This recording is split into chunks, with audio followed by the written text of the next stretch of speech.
Olá, bem-vindo, bem-vinda, bem-vinde ao Innovation Festival da Fast Company Brasil. Eu sou a Claudia Penteado, editora da Fast Company Brasil, e eu tenho a honra de apresentar o nosso convidado para essa conversa sobre a retomada da indústria da comunicação, com todos os seus desafios.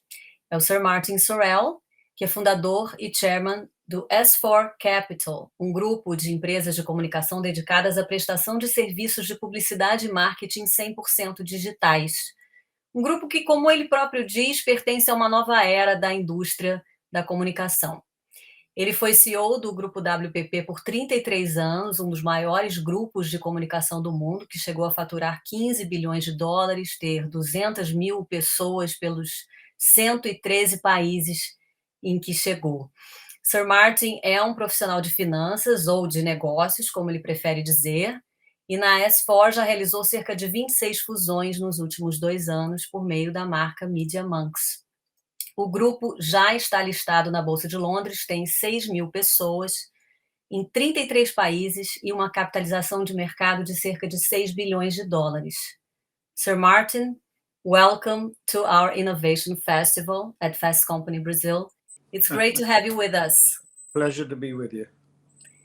So let's start talking about innovation. Sure. What is your view of innovation? How do you define innovation?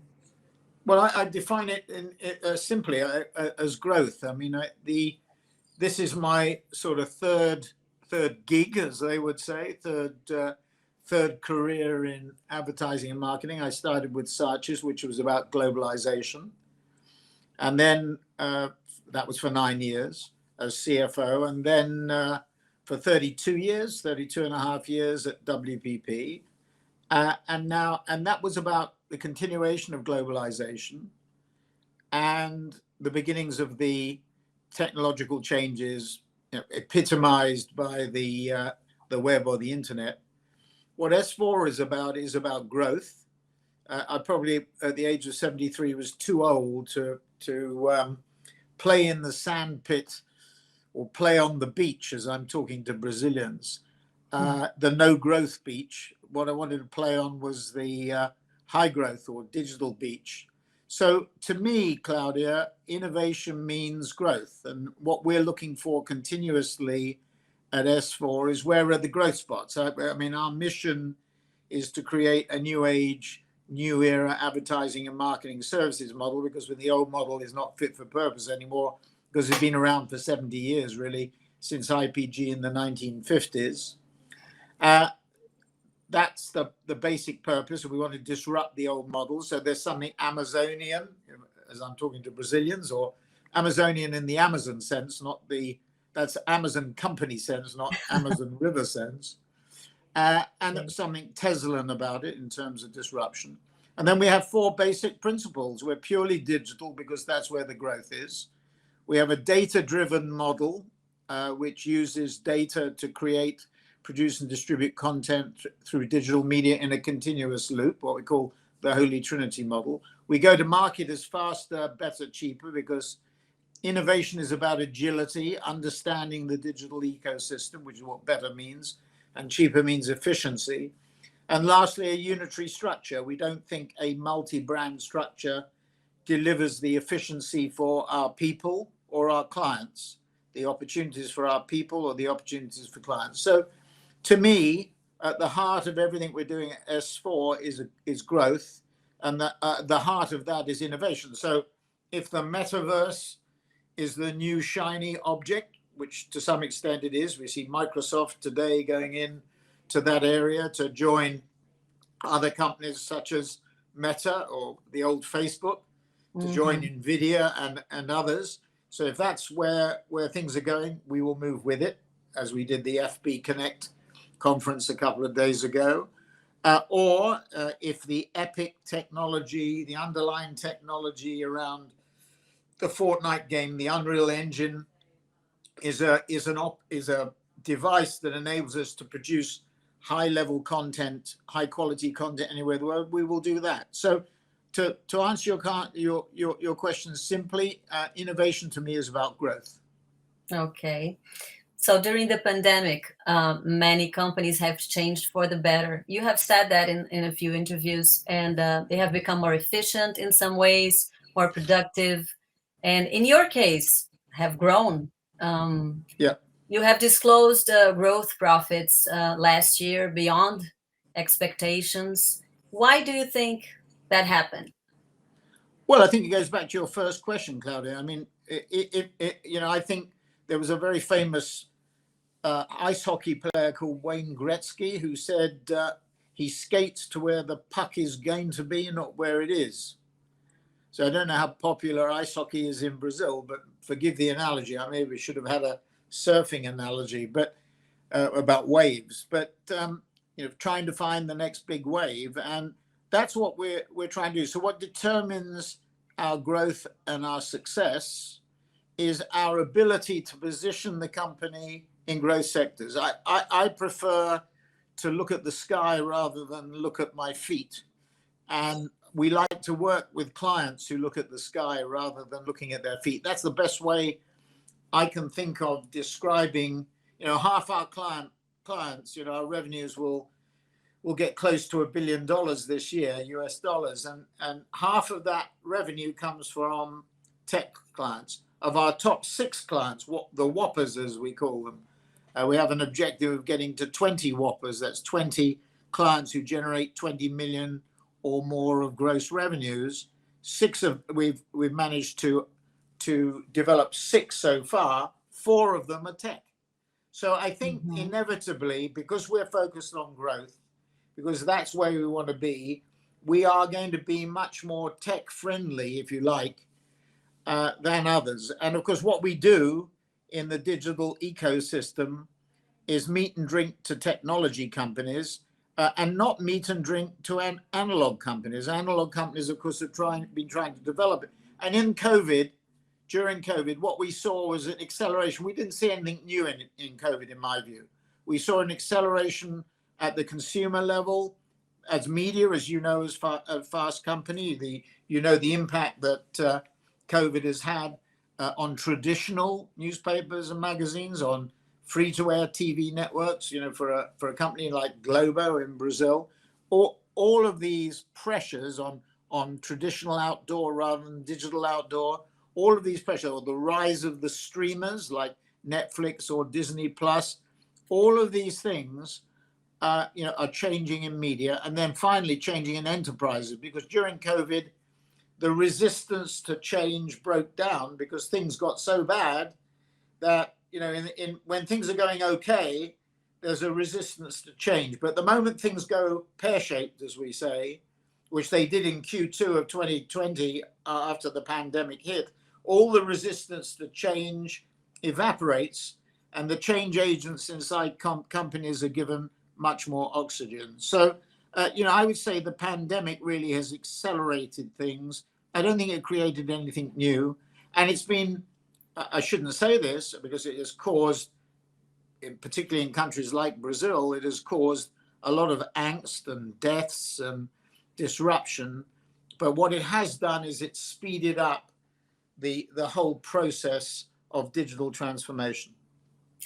Would you say that work life is all about speed and the capacity to adapt? What skills do you believe are essential to build businesses and move forward right now? I think it would be a bit unfair to say that, that life should be about speed. Maybe work should be agility. But, I think there are 3 big things that marketeers should be thinking about in this day and age, in this 24/7 always on world. And I think I would use a political analogy. Every day, brands and companies have to be re-elected by their electorate. It's not an election with an election date. It's a continuous loop. So that data-driven model that I mentioned, what we call the Holy Trinity of data driving the creation, production, and distribution of content, and then having it distributed in digital media in a sort of loop, is a continuous loop that should be developed continuously. You don't put out material which is perfect. you refine it over time. And that, I think, is the key thing to understand. That's the big change. With that as the backdrop, there are three things I think that clients really should think about. One is agility. Easy to say. Everybody claims they have it. Everybody claims that they're more agile than anybody else. That may be the case in a few cases, maybe particularly with technologically advanced companies, with tech companies. But agility is the key corporate attribute. It was true before the pandemic, it is true during the pandemic, and it will be true in the future. So that's one. Number two, and I use a line that was used in the Brexit campaign very successfully by the Prime Minister, the now Prime Minister Boris Johnson, and his then advisor Dominic Cummings, which was take back control. I think marketeers have to take back control, particularly in this 24/7 always on world. What happened after 2008 and the great financial crisis is that there was this tendency, epitomized by ZBB, zero-based budgeting, this tendency to offload, to outsource functions. I think marketeers, that might have been okay in the era of TV and radio. It's not okay in the digital era. So you have to take back control, because everything is happening at light speed, at hyperspeed. And you have to react in a nanosecond, and you can't do that often. We have three models: the outsource model, the traditional one; the embedded model, where we put our people into clients, like we do with Google, for example, in Mountain View. And then there's the in-source model, becoming more and more friendly to clients and more apparently good because of the need for control. So take back control would be the second thing.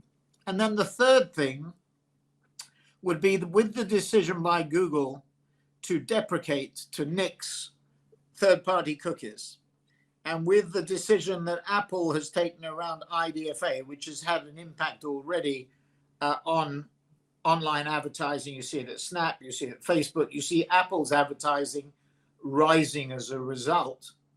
With those changes, it's really necessary to get control of your first-party data. That is your consented consumer data. This is clients' data, and use that data together with the signals to target the consumer and deliver the right messages at the right time, in the right place, in the right way, on the right channel. And that's what we do. That's what we do with our biggest tech clients, with the streamers, and with others. We're doing personalization at scale. So really, this is a logical development of the old systems of direct marketing and direct mail. So if you read David Ogilvy, which I think is still, David Ogilvy's books are still the best sources of thinking on advertising, you will see he started his agency at age 40. He did sell Arga cookers, but he also worked at Gallup, and he knew the importance of data, and he saw that in the development of direct mail. We used to call it direct mail or direct marketing then. That has now morphed because of technology into personalization at scale. So this is old stuff in a way, but in new clothes because of the growth of technology. Thinking of predicting futures, before the pandemic, you were already foreseeing some crucial changes in work processes at companies. What were those changes? Well, I don't know about thinking about them, Claudia. I think what because we have a very young workforce, on average around 28, 29, 30 on both, in the content side of our business, on the data and analytics and digital media side of our business, and on the technology services part of our business. Our people are digital natives. They're not even digital first. They are digital natives. We have 7,000 now, of whom about 1,500, 2,000, or 1,500 are in Brazil. And these people understand technology, understand the opportunities with technology, one of which is more flexible working environments, working from home, more flexibility in work-life balance. And I wouldn't say that we were in the right place at the right time. We were lucky. but our people, because they have a very modern approach, a very contemporary approach, were far more attuned to working in a flexible way. I mean, I mentioned the embedded model. You have outsourcing, insourcing, and embedded, where we put people, our people, into clients. That meant that they weren't working in the office. That meant they were working at the client or they were working at home. So when COVID hit and when we were going through these lockdowns, really it was natural. It was our sixth sense, or it was our first sense, because we're digital first and digital only and digital natives. It was really part of our psyche. So I don't think, we were already attuned to it, and it wasn't a big effort to change. Now, of course, what's really interesting is that we benefited, as you indicated, from COVID. But I think we've got to a stage now where we're beginning to get a bit concerned about the impact of prolonged, for example, we are now 7,000 people. This time last year, we were less than half of that, probably around 3,000, maybe even a little bit less. And we've grown organically because our top line is up by 50%. And we've grown through deals. Now, I would say half of that increase. So if we've gone from, say, 3,000 to 7,000, 4,000 people, half of them are people who came through organic growth and a half through deals. And those people have not met one another. And I think we're beginning to be a little bit concerned about the impact of this prolonged lockdown or that we've seen on company culture, on morale, and on mental health. So, we're moving probably a little bit faster than we would have done a few months ago to the hybrid model. Hybrid defined as probably about 60% of our time in the office. So when we're looking at new leases, because we dropped a lot of our leases, and we've agreed that we will have a unitary office, one office in each city.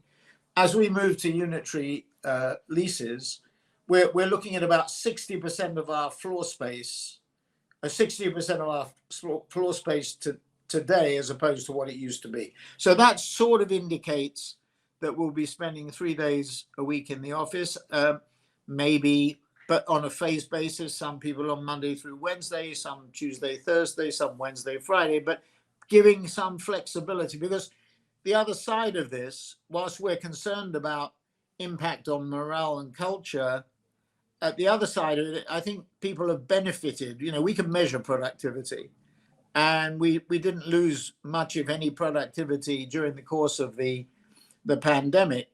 But, it's quite clear that our people want more flexibility. So getting a balance between, 100% office participation and zero is, I think, going to be very important. So a mixed model is going to be very important.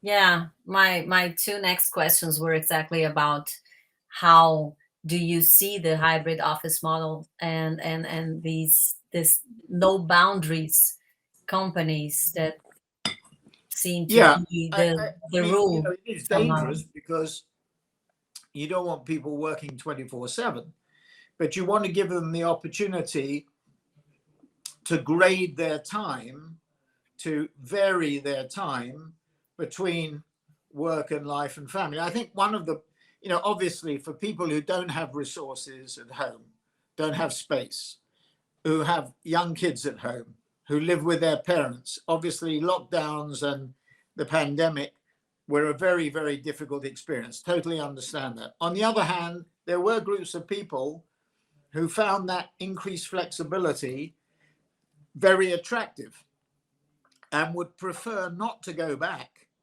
to where it was before. And there has been this change, I would say, in the balance of power between the employer and the employee, between a company and its people.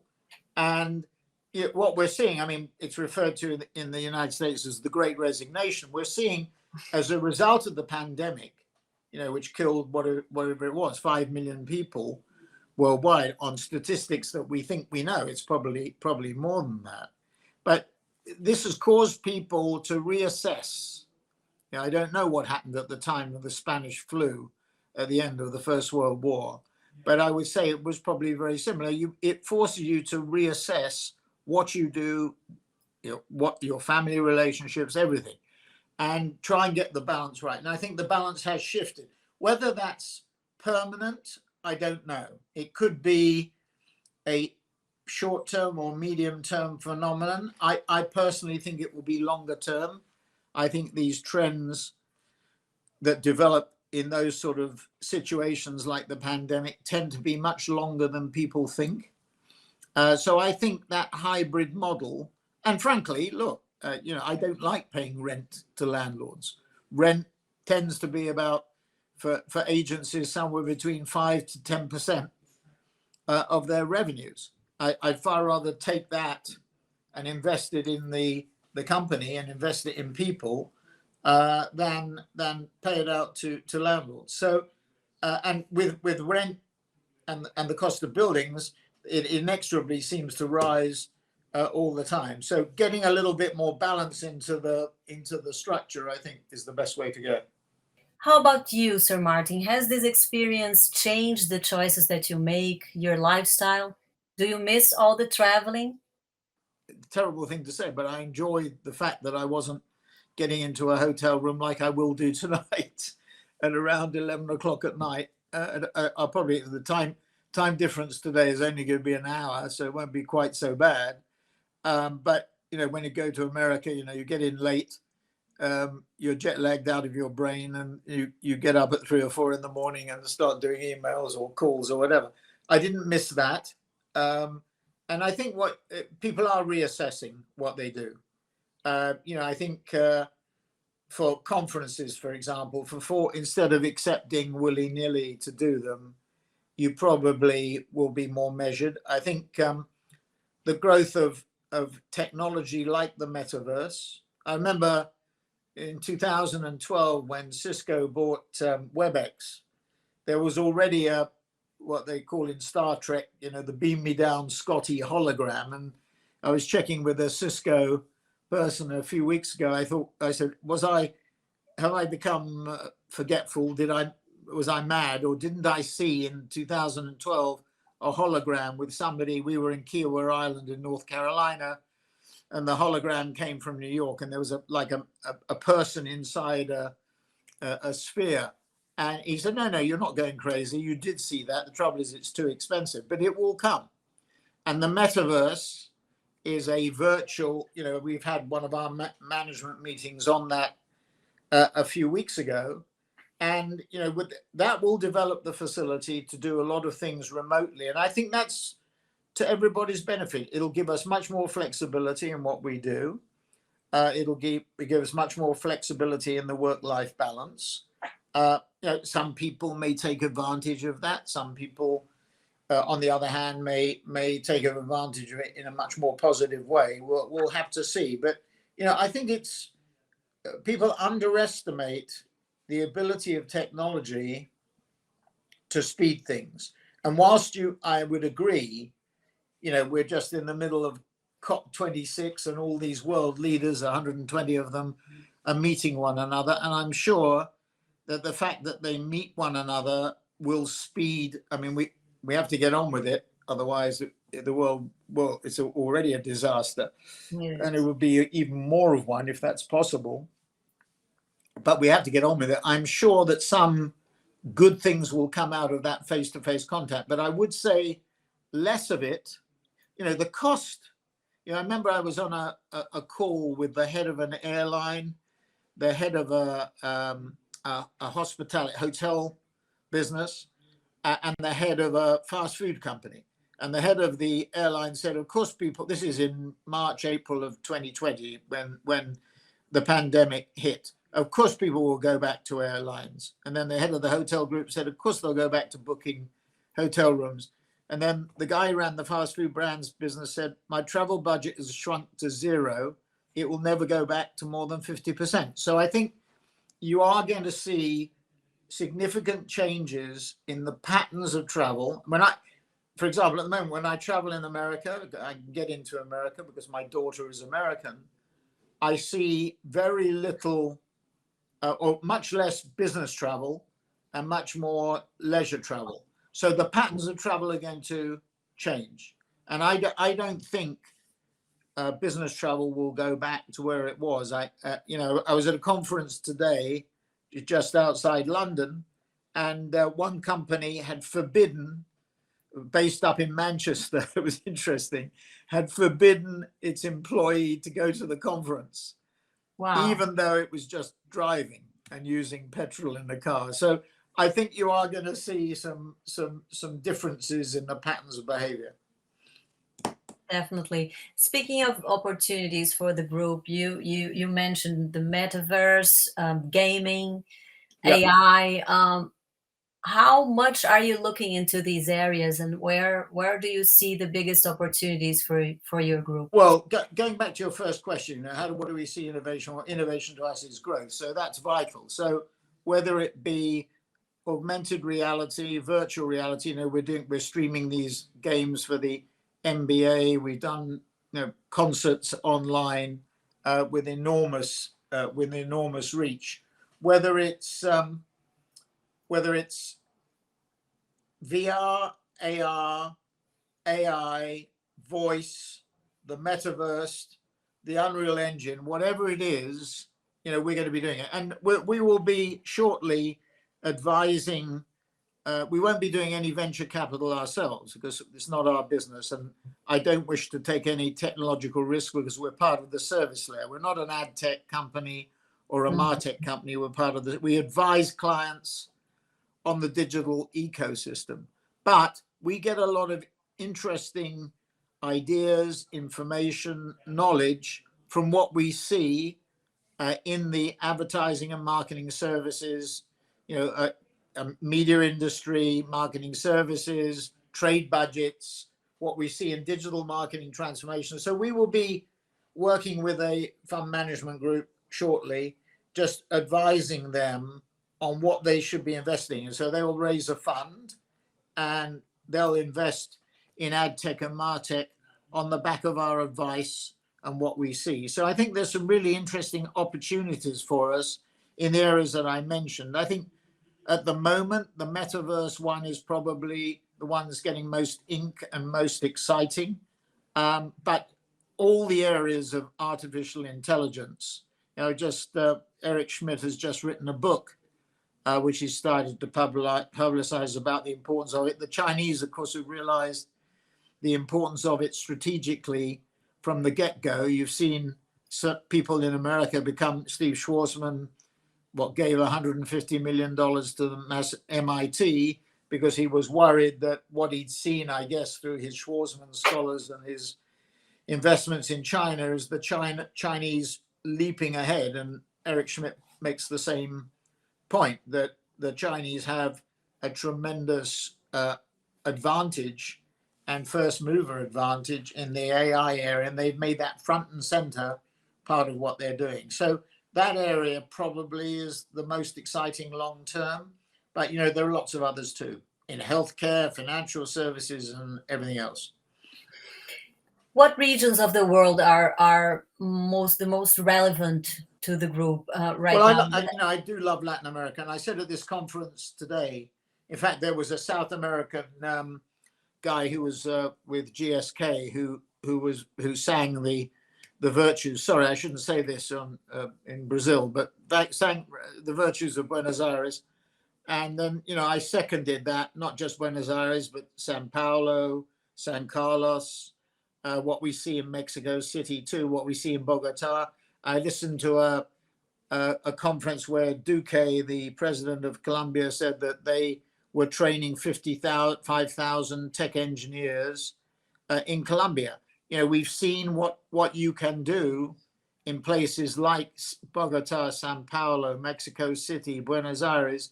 There are huge amounts of great tech talent and creative talent. I mean, some of the best creative comes out of Argentina, Brazil, etc. So I think there is Latin America is really very important. So that's in addition, obviously, to North America. At the moment, about 70% of our business comes from the Americas, about 20% from EMEA, and 10% from Asia. We want to be 40-20-40. So what that is signaling is the importance of India and China. India is probably easier, not super easy, but easier. China is very difficult because of the relationships or lack of relationships, more accurately, with the United States. And I don't see that improving. And that really worries me. If you said to me, what's my biggest worry? Of course, I worry about globalization and the bad effects of globalization on domestic manufacturing in the UK or US or whatever. Of course, I worry about climate change. Of course, I worry about ESG and diversity, equity, and inclusion, and the pandemic and Brexit.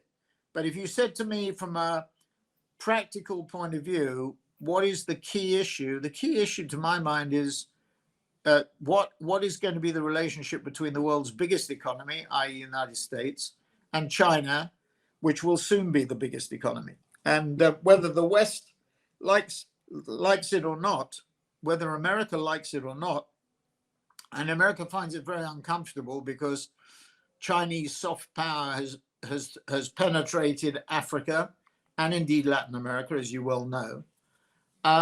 Whether we're comfortable with it or not, whether the Americans are or not, it is going to be a fact. China will be the largest economy in the world. It's currently, 17 trillion or something dollars. America's 24, but the Chinese economy, despite being under pressure, is growing faster. So getting attuned to that, and I'm not clever enough to figure out what the best structure is or how it's going to turn out. But that issue, solving that issue, because at the moment there is a Cold War, and this is nothing new. Hank Paulson at the Bloomberg conference three years ago pointed this out, and I just think it's a very difficult issue. I think structures are going to have to change. So I think, for example, the structure that we have, 100% ownership, one brand, maybe in China because it's become much more localized. And we've seen data with Chinese millennials that indicates their attitude to the West has changed. Whereas 5 or 10 years ago, they were very sort of pro the West, or not very, but pro the West and pro Western culture and absorbing it, or certainly getting into contact with it. Now they are not. And whether that's, been driven by President Xi, but I mean, President Xi is taking a very different tack, very different course to previous Chinese leaders. And the other thing to say, everybody up at COP in Glasgow, the 120 of them, will not be around in 2035. Exactly. Boris Johnson won't be around in 2035. Joe Biden won't be around in 2035.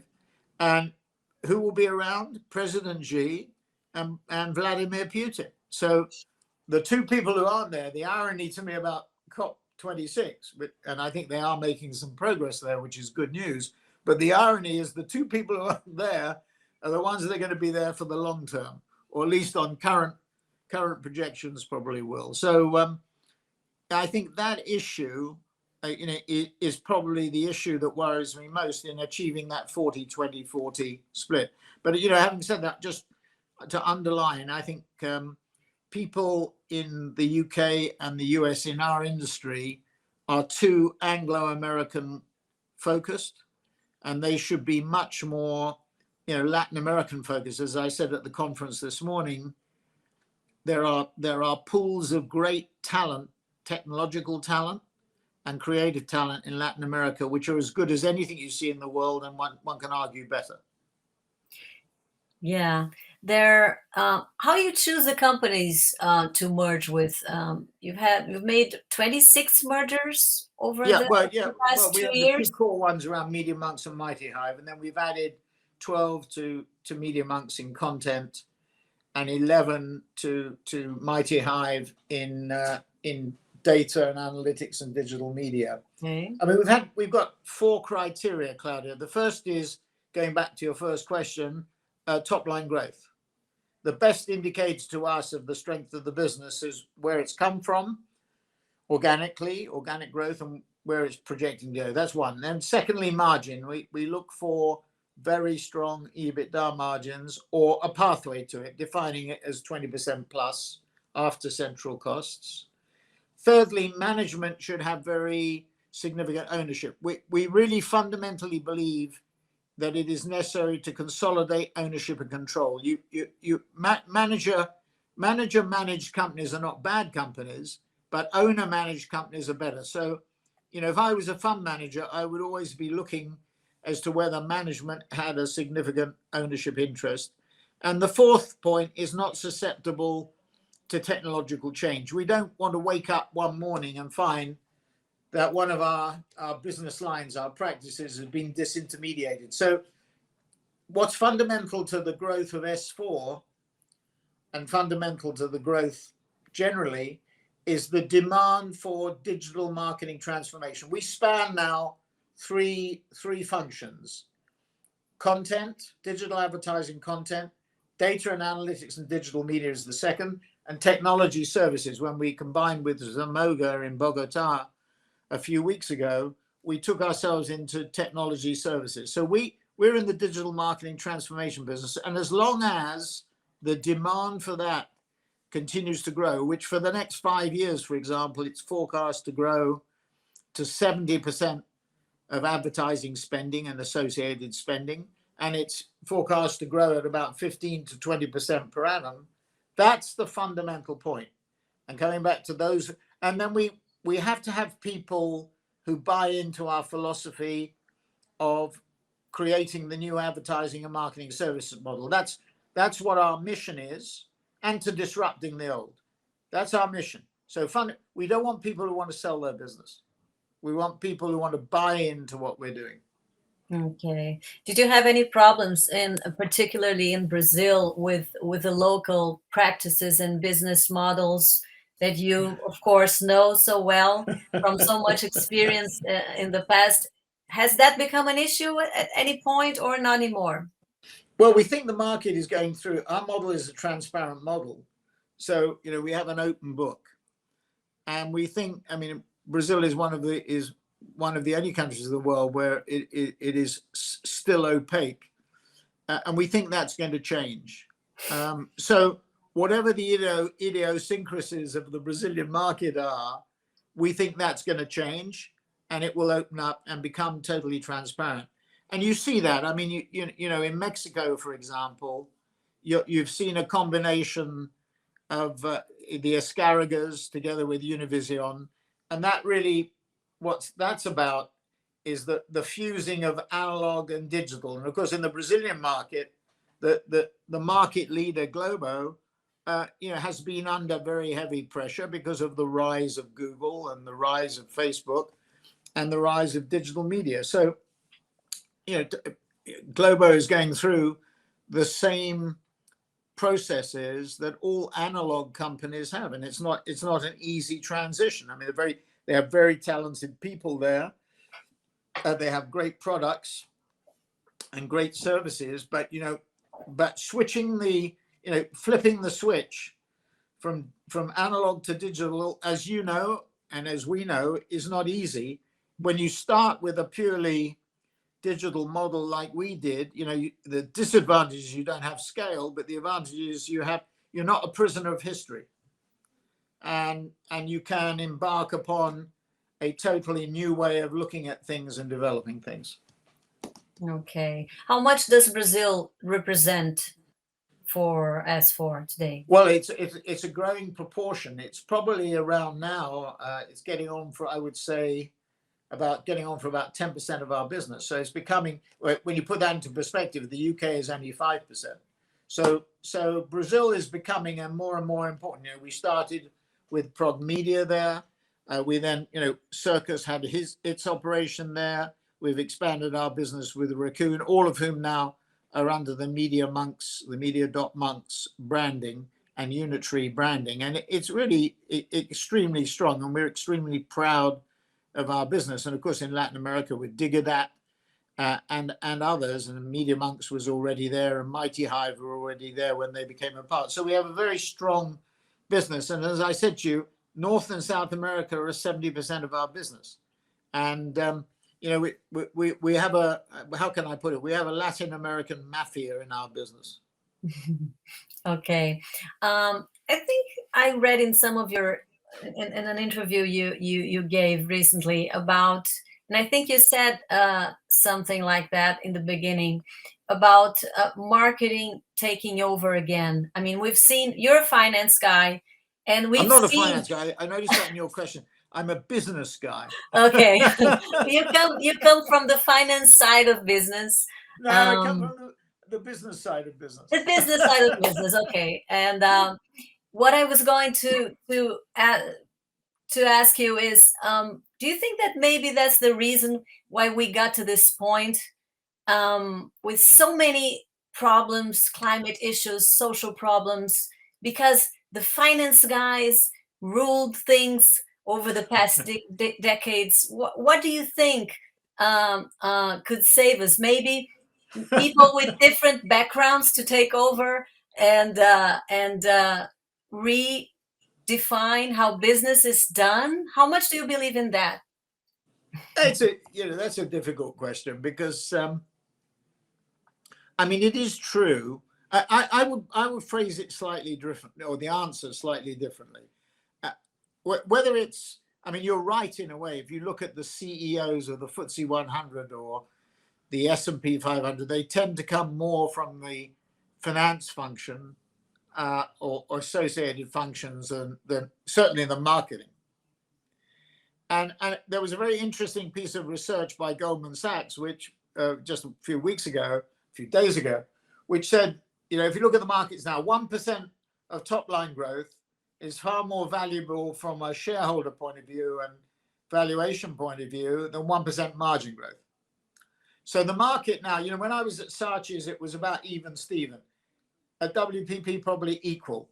At S4, that's why we're so focused on growth. I would say 2/3, 60% of the weighting comes from top line growth, and the other 40% or a third or whatever it is on margin growth. But I think the real problem, Claudia, is that people have been too short term. I mean, we have a dual class structure. I have a control share that enables us to make long-term decisions without fear of being kicked out. And I think what drives a lot of the thinking, and this is true politically too, it goes back to what I said about COP26, and it's relevant to your question, that those people tend to think in 4-year cycles or 8-year cycles, depending on what the election cycle is. Could be 5 or 10-year cycles. Most people in elected governments get through to about the second term. Tony Blair, Mrs. Thatcher, 11, 12 years, and then they get kicked out, or the new Labour was Gordon Brown who was pushed out. But there's a sort of a cycle, but it tends to be at the shorter end. To really change a country or to change a system or to change a company takes a long time. And it might take 10, 15 years, not 0 to 5 years. And I think the problem, all this thing about DE&I and ESG, which I applaud, and we're starting to see some significant changes, for example, in America, in the pay differences between men and women. There's a big leveling up going on. So that's the biggest thing, and that's all to be with Hispanics, with blacks. I mean, it's all to be welcomed.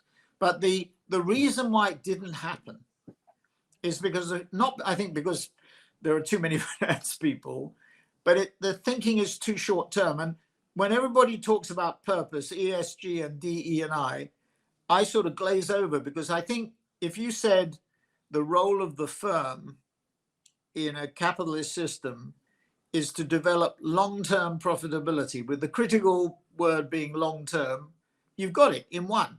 If you're an oil company and you're in it for the long term, you're not going to destroy the environment, because if you do that, you destroy your long-term profitability. So I think Milton Friedman was right.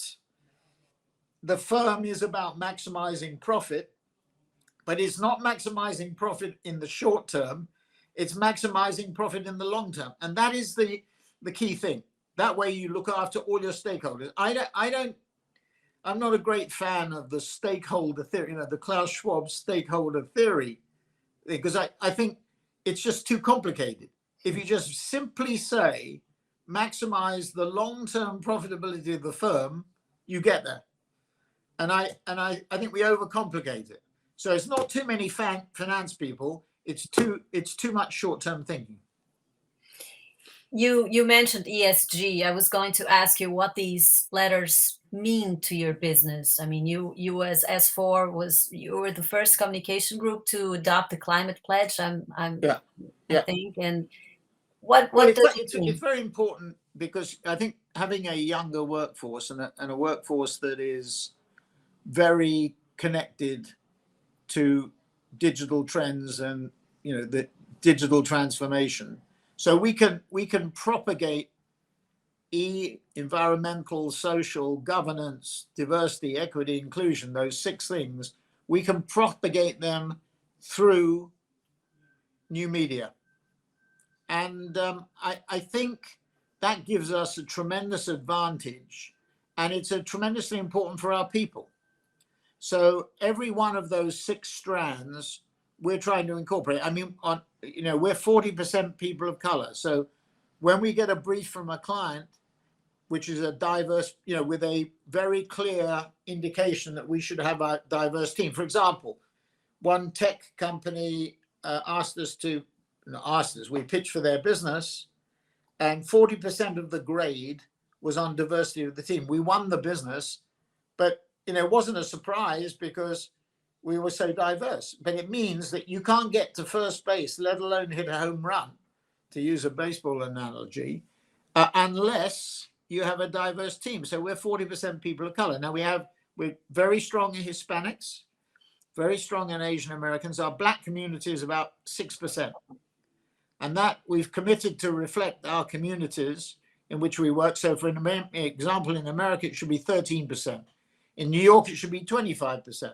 In California, 7%, but the average would be about 13%.